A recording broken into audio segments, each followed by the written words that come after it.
The doom of Babylon. See, the destruction of Babylon described in Isaiah 13 and 14 and Jeremiah 50 and 51 says it'll never be inhabited. The building materials will never be reused. It'll be like Sodom and Gomorrah. In contrast to the destruction of Babylon, there was the fall of Babylon in 539 BC. But some of your Bible helps are wrong. They jump to conclusions that it was destroyed. No, that's not true. It was captured without a battle. If you want proof of that, go to the London Museum and ask to see the cylinder of Cyrus. It's about this large, say a foot long and I don't know, 6 to 8 inches diameter, and has writing on it, but it's translated for you there, where Cyrus brags that he conquered Babylon without a battle. And that was he did that several times. Several of the cities he conquered, he did it without any open battle. He did it by very clever generalmanship. What he did, he had his general sent up his troops, and they got control of the canal system in the general region in Shinar. And at a prearranged time, they blocked the river, diverted it, so the river level fell. And while it fell that night, the troops slipped in under the gates and took over the city. Now, when Cyrus, and by the way, some of the residents didn't know it for 3 days. They just took over. And Belshazzar's having this big party. He makes a big mistake. He goes across the street and gets the implements from Nebuchadnezzar's museum. 70 years earlier, Nebuchadnezzar had taken all the implements of the temple and put them in this museum. He went and got them, used them as things for the party. How do you think that went over with God? So suddenly there's a cloud on the party because they all look up at the wall and there's fingers, some kind of fingers writing on the wall. And they write it in code. And the experts can't decipher it. So the Talmud suggests that it was written vertically and backwards. But in any case, the queen mother, the grandmother, if you will, of Belshazzar is still, she says when your father was alive, there was a guy that could interpret these things. So they called Daniel out of retirement. And they offer him all kinds of good things. He says, you keep your stuff. But then he interprets the handwriting. In fact, we have more expressions from that book in our language. The idol has clay feet. You've heard that? The handwriting on the wall, right? And your number's up. All from that Daniel 5. Anyway, so Daniel, it's many, many tekel upharsin, and your number's up. You've been found weighed and wanting. And the word Perez means divided. This night is your kingdom divided. But they're only consonants, not vowels in those languages, remember. So if you infer, instead of Perez divided, if you put Paras, it's the name for the Persians. So there's some puns involved too, by the way. But anyway, Daniel unravels this. And of course, that night, they take over and they get Belshazzar, they kill him, and they take over. Now, 10 days later, after this big thing, Cyrus himself makes his grand entrance. And as he does, Daniel presents to him, greets him, and presents him the scroll of Isaiah, written 150 years earlier. And there's a letter to Cyrus. It's what we call Isaiah, the end of chapter 44, chapter 45 of Isaiah. God says, I'm writing you and calling you by name so that you'll know that I am the God of the universe. And he outlines his career. And he mentions a number of things there that describe how he took over Babylon. This is an ancient text. Cyrus is so impressed, he frees the Hebrew slaves, gives them financial incentives to go home and rebuild their temple, even makes a donation to the temple. And so that's a matter of history. Babylon did not get destroyed, it was taken over by the Persians. That's an important distinction because the destruction of Babylon in the Bible has never happened. The fall of Babylon definitely did happen. It became Alexander's capital it became the Greek Empire for 200 years. It atrophied, of course, over the centuries. But here's the point that's important for you and I as observers of the scene, and that is that Babylon is presently being rebuilt. It has been for 20 years. Saddam Hussein has put bricks into place, over 1 billion of them, and they're stamped with all kinds of things. The troops there brought me one back. I have no idea what it says. It could be trivial. It could be very important. I suspect in ancient Babylonian language it says, Yankee, go home. I have no idea. But now there's a whole other issue we'll talk about, and that's Mystery Babylon of Revelation. Because that gets even more complicated, because it clearly has a linkage to the Roman Catholic Church. But it's not that simple to say that the Roman Catholic Church is Mystery Babylon. There's a link of some kind. So there's a group of scholars who really focus on the paganism of Babylon, which is reflected in the current Catholic practices. And one of your best authorities on this is Dave Hunt's book, A Woman Rides the Beast. We have a briefing package on it called The Kingdom of Blood that Dave and I did together. And you're welcome to get that. But it's even better, spend your money and get his book, A Woman Rides the Beast. It's the most well-documented treatise of this issue. Alexander Hislop's book, back in the 1800s, is a classic, but a little argumentative. By far, the best text available is Dave Hunt's book. It's well-documented. You check it out. But again, Dave is so fixated on the Vatican thing, he doesn't see relevance particularly to the current-day Babylon. And I was asked at one of the academic reviews here to be, the referee paper, so to speak. And I shocked the group because they knew I believed in literal Babylon and Dave believed in the, what I'll call the Catholic Babylon. And I point out that both are true. And we'll talk about that. If you look at the destruction of Babylon in the text, not the fall of Babylon, the destruction of Babylon, and there's 6 chapters you should write down and read at one sitting. Isaiah 13 and 14, Jeremiah 50 and 51, Revelation 17 and 18. Those are 3 pairs. Isaiah 13 and 14, Jeremiah 50 and 51, and Revelation 17 and 18. What I encourage you to do, sometime when you've got maybe 40 minutes, less than an hour, read those 6 chapters at one sitting. So each one is fresh in your mind as you read the next one. And you'll be startled at how they all are talking somehow of the same thing. Many nations are attacking that all 3 of them, not just one nation, this isn't Babylon being conquered by one group, it's all nations are attacking, many of them. Israel is in the land and forgiven at that time. Wow, that's interesting. Both of them make the remark of, it's like Sodom and Gomorrah, both Isaiah and Jeremiah, I mean.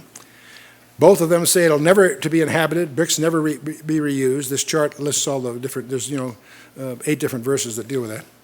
It all happens during a time called the Day of the Lord. That's important. That hasn't happened yet. It's talking about a literal, that is a Chaldean Babylon. We're not talking about the city of Rome or New York or some other idiomatic application. We're talking about a literal Babylon in Iraq on the banks of the Euphrates. There are the idioms of the kings of fornication and drunk with wine and scarlet, purple, and the golden cup. Both Jeremiah and Revelation both deal with that. You'll see the dovetailing right away when you read those. So this is an aerial photograph taken not many months ago from about 55 miles up. And it shows you Babylon. At the center is a huge synthetic mound, on top of which is one of Saddam Hussein's most luxurious palaces that overlooks ancient Babylon. And you find the processional way is there. This is the famed entrance to the city, coming down from the north into this fabled city, Babylon. This is the overview of all of them. There's Saddam Hussein's palace, and there's the ruins of the original Babel, apparently. If you look at the lower group of buildings, those are the rebuilding of the palaces. That large one there in the middle is Nebuchadnezzar's palace, where the handwriting on the wall was in the wall, where 1,000 people had a party. Across to the right, that is to the east, you see that building on the other side of the processional way. That's Nebuchadnezzar's museum. That's where they got the various things that they used for the party and so forth. So let's go through. I've got a film clip that I think you'd be interested in. On January 17th, the Marines of HMM 165 departed San Diego for Iraq, and 7 months later they came back, and they brought back some treasures for us. The Department of Defense has granted us written permission to use these film clips that you're going to see. They were taken by helicopter squadrons during their missions in Iraq. And they also brought back for me this interesting stone that we have yet to really evaluate, but it's obviously a treasure from the place that they brought here. So if you can go ahead and run the film clip, there we are. That's his palace on top of the synthetic hill. Very luxurious arrangement. That's Saddam Hussein's palace. That's not the Nebuchadnezzar's and all that stuff. He's going to overlook that. We'll see shortly.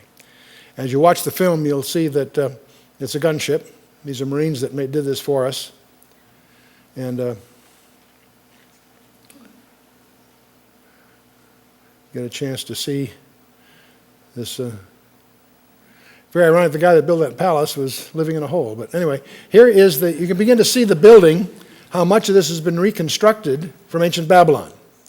And the main point is this is obviously, in a sense, a literal sense of speaking, inhabited. This raises the whole issue of the relevance of biblical prophecy.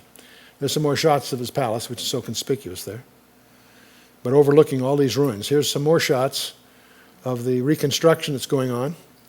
Saddam Hussein spent millions of dollars hiring the best archaeologists to certify the foundations before all this was done. And the bricks, many of the original bricks have Nebuchadnezzar's imprint on them. The recent ones all have Saddam Hussein's imprint on them. And as he claims credit for what he's doing. Literal Babylon, a real mystery as to what its future is going to be. The Shiites, which are very dominant, a very dominant segment of Islam in Iraq. Great, okay, good. Islam is divided into two arms, Sunnis, which are the larger group, and the Shiites, which are smaller but far more intense in some respects. But the Shiites are dominant in Iran, in Yemen, and about 2/3 of Iraq. The Shiites are one of our biggest problems because the religious leadership is obviously going to resist the institution of a democratic government. So we've got those posturings going on that we'll have to just watch and see what happens. But the Shiites are also angling.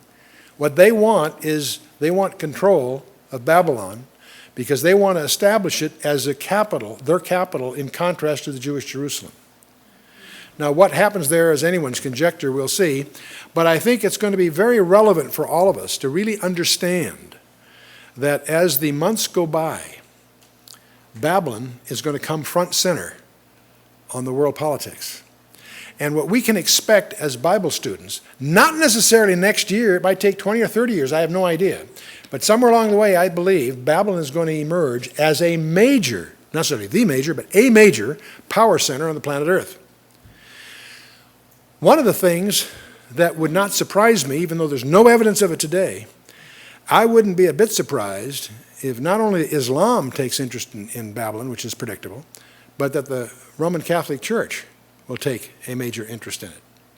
The Roman Catholic Church regards Muslims as part of their package. They regard them as saved. And you find pictures of the Pope kissing the Quran and so forth.